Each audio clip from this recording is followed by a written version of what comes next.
उपराष्ट्रपति के चुनाव में हामिद अंसारी को टक्कर देंगे बीजेपी नेता जसवंत सिंह। एनडीए ने जसवंत सिंह पर लगाया है दांव। एनडीए की मीटिंग में उपराष्ट्रपति चुनाव लड़ने के लिए जेडीयू अध्यक्ष शरद यादव के नाम पर भी चर्चा हुई, लेकिन उन्होंने मना कर दिया और फिर बीजेपी के वरिष्ठ नेता जसवंत सिंह के नाम पर मुहर लगी।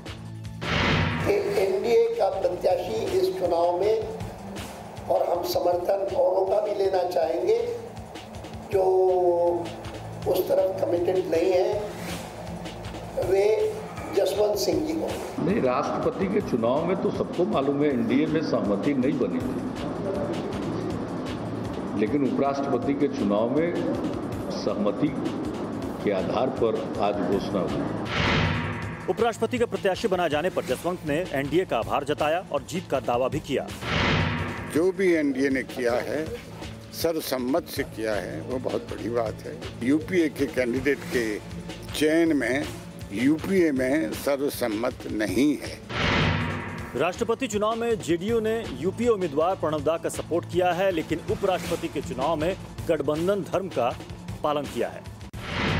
सितारगंज में मिली जीत के बाद पहली बार दिल्ली पहुंचे बहुगुणा ने प्रधानमंत्री से की मुलाकात। देवभूमि के विकास के लिए मांगे 2400 करोड़, 10 जनपद पर भी लगाई हाजिरी।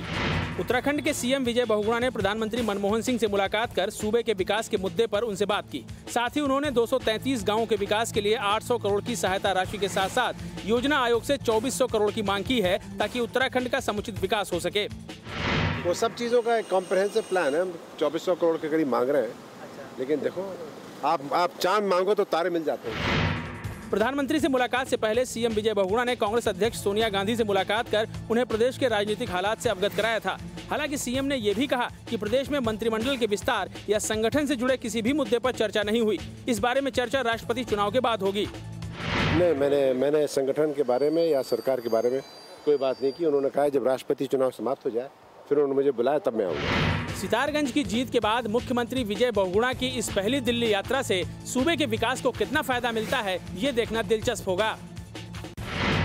मधुमिता हत्याकांड में अमरमणि त्रिपाठी को नहीं मिली राहत। उत्तराखंड हाईकोर्ट ने बरकरार रखी उम्र कैद की सजा।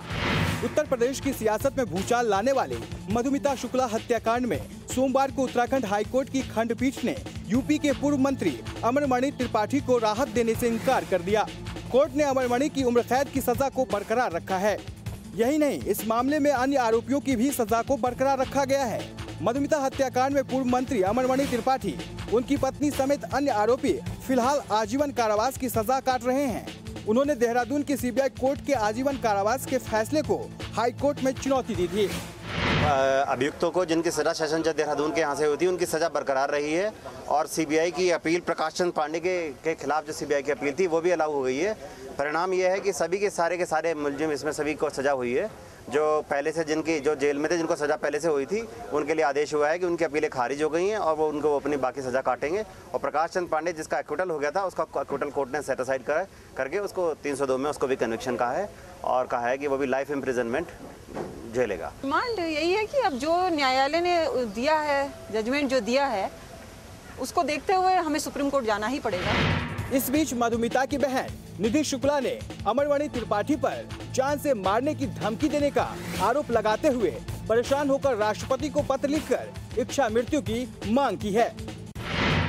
छत्तीसगढ़ के मुख्यमंत्री रमन सिंह ने मध्य प्रदेश में दिया विवादित बयान। बोले बेटे के गुनाह के लिए उसका पिता है जिम्मेदार।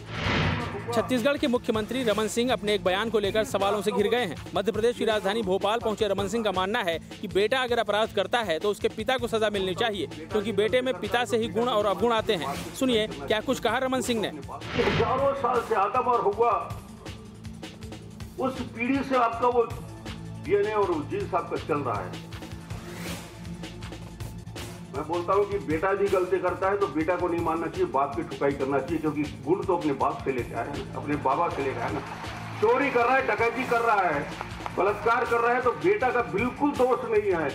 हमने उसको वैसे ही बनाया है जैसा हमारा खून है, जैसा हमारा डीएनए है, जैसे हमारी सोच है, वैसे मेरा बेटा है। अपराधी बाप नहीं, बेटा नहीं होता, बाप होता है।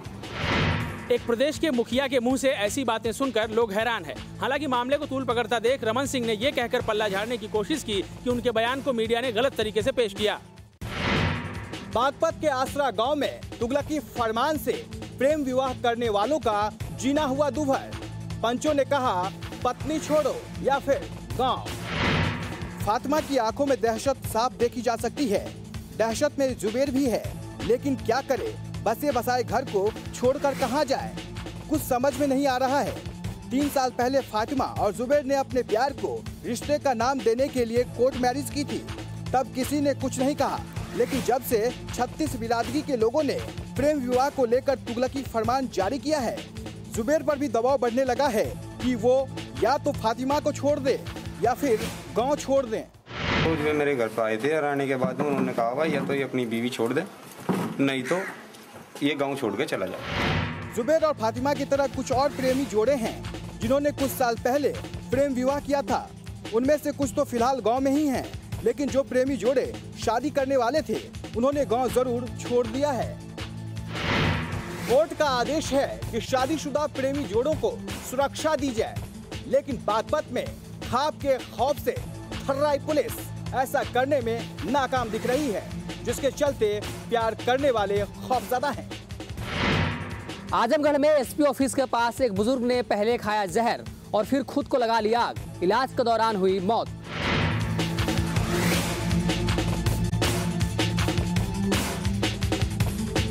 पैंसठ साल के बलिराम का शरीर बुरी तरह से झुलस चुका है। बलिराम का शरीर ढकने की कोशिश की जा रही है। बलिराम ने आत्मदाह से पहले सल्फास की इसी शीशी में भरा जहर भी निगल लिया था। अस्पताल में इलाज के दौरान उसकी मौत हो गई। एसपी ऑफिस से चंद कदम की दूरी पर बने अंबेडकर पार्क में बलिराम की आत्मदाह की खबर ने पुलिस महकमे में हड़कंप मचा दिया। आनन फानन में आला अधिकारी मौके पर पहुंचे। बलिराम के पास से एक पत्र मिला जिसमें गरीबों और दलितों के साथ इंसाफ न हो पाने से हताश और निराश के चलते ऐसा कदम उठाने की बात लिखी हुई है। जो नोट मिला है ये भी इसमें ही है कि मेरी जिसकी कोई सुनवाई नहीं हो रही है, गरीब और दलितों को गुलाम बनाने के कार्य किए जा रहे हैं, जिससे ये चिंतित है और मेरी समझ में कोई रास्ता नहीं बचा है, इसलिए मजबूर होकर ये अंतिम निर्णय ले रहा है। हम लोग जांच करवा रहे हैं कि किस कारण से इस तरीके की परिस्थिति उत्पन्न हुई।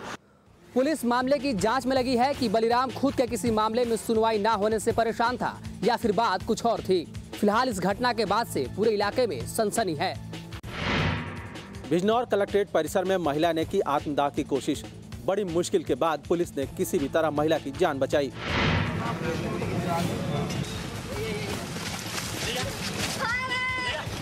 थोड़ी भी देर होती तो यह महिला खुद को आग लगा लेती।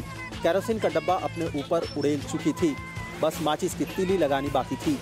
हालांकि ऐसा करने से पहले पुलिस वालों ने इसे धर लिया और किसी तरह से खींचकर इसे गाड़ी में ले गए।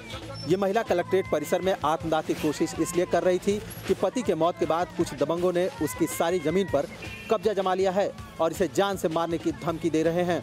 महिला ने पुलिस वालों से इंसाफ की गुहार लगाई, लेकिन कोई मदद नहीं मिली तो वो मिट्टी तेल का डब्बा लेकर आत्मदाह करने पहुंच गई कलेक्ट्रेट।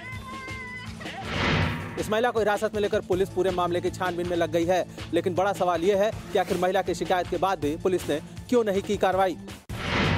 कुशीनगर में दिखी बेखौफ बदमाशों की करतूत। दिन दहाड़े किया 5 साल के मासूम को अगवा, परिजनों से मांगी 10 लाख की फिरौती। 5 साल का आदित्य कहाँ है, किस हाल में है, ये सोच सोच कर उसकी माँ का दिल बैठा जा रहा है। शनिवार की सुबह लाइफलाइन बोर्डिंग स्कूल में पढ़ने वाला आदित्य बस से स्कूल गया था, लेकिन लौटकर नहीं आया। काफी खोजबीन हुई, लेकिन आदित्य का कुछ पता नहीं लगा। आदित्य स्कूल से गायब हुआ है। ऐसे में स्कूल प्रबंधन की लापरवाही भी सामने आ रही है। इस बीच आदित्य के पिता के फोन पर उसके बदले 10 लाख की फिरौती के लिए फोन आया, जिसके बाद मामला पुलिस के पास पहुंचा। अब पुलिस आदित्य की तलाश में जुटी है। इसी के अंतर्गत अभियोग पंजीकृत कर लिया गया है और 4 टीमें गठित कर दी गई हैं। अपने सर्किल के 3 एसओ और एसओजी प्रभारी को लगाया गया है और सभी पहलुओं पर विचार विमर्श करके टीमों को लगाया गया है। जल्द ही परिणाम सामने आएगा। पुलिस का दावा है कि आदित्य को जल्द ही सकुशल रिहा करा लिया जाएगा, लेकिन ऐसा कब तक होगा कोई नहीं जानता।